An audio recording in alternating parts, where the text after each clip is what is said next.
you just go back here.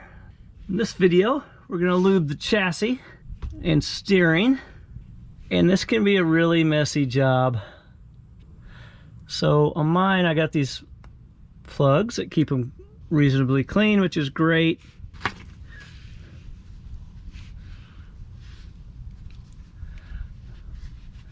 I wipe the nipple off there. Now I'm using Lucas Red and Sticky, and it's a great grease, but I got this little thing on it because it tends to leak. For whatever reason, it will run. Some of it will run, and it makes a real mess. That's what I mean by it will leak. And that red, that will stain a lot. But the grease is still really good. It's really good grease. So what you want to do,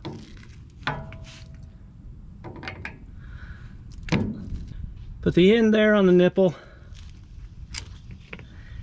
and you're going to watch here. I will try not to wreck the camera. And you're going to pump a little until you finally see some come out. This looked like fresh grease, so I'm surprised that it's taken this much. This right here,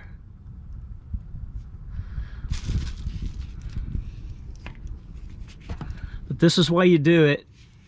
Oh, there's some. It's coming out on the back. So you want to put in until it starts coming out.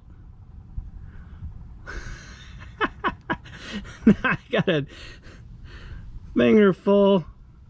Lovely. It is a messy job even if you don't have a messy grease. So when it starts coming out,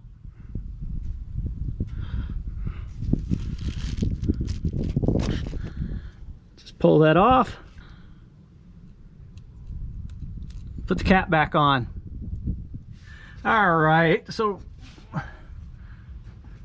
I could show you actually doing all these, but that's kind of a waste of your time. So I'll hit where you need to do them on a Dentside Ford. So here on the top of the kingpin,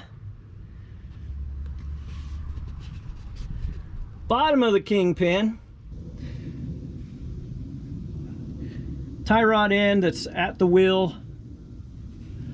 We come over, saw the Pitman arm one I just did. There's one back here. Mine thankfully was an angle. That made it a little easier. That's the other end of the tie rod. This thing only has one tie rod, interesting. Okay, on the other side here, you got the same thing. The steering arm, and then top and bottom of the kingpin.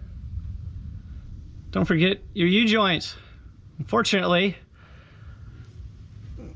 it's back here.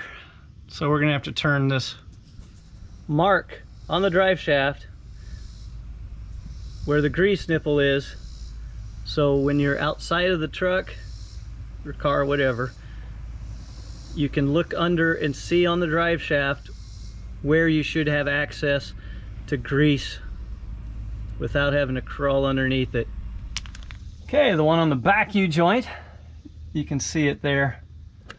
We're just gonna put a little in until you see some grease coming out right in here, or one of these others. You got a couple options to rotate the drive shaft. You can obviously move the whole vehicle, in this case the truck, or you can raise the back wheels, put it in, chalk your front wheels so they don't roll, raise the back wheels, put the transmission in neutral, and then move the wheels, and the drive shaft should turn until you get it in a position where you can actually lube it. So I hope that was helpful. If so, please like, subscribe, comment, and I think that's all of them on this truck. Yeah, I think so.